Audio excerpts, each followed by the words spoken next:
Ang asul ay pagkain ng mga hayop, ng manok, ng itik, ng pabo, ng kambing, mulch para sa mga halaman at pataba na rin, nagsisilbing nitrogen.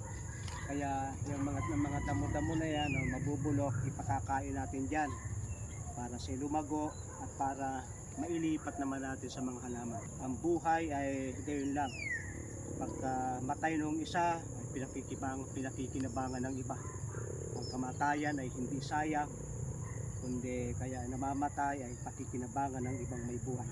Kaya itong asula ay pakakainin natin ito ng mga animal manure, mga nabubulok na mga dahon para ito'y gumanda at para gawing green ng iba kasi napakataas ng nitrogen content dito.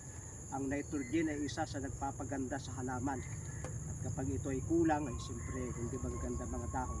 Pagkatapos simple lang, naghukay tayo para mailagay itong isang plastic at na pagkatapos ay lalagyan ng tubig at yun na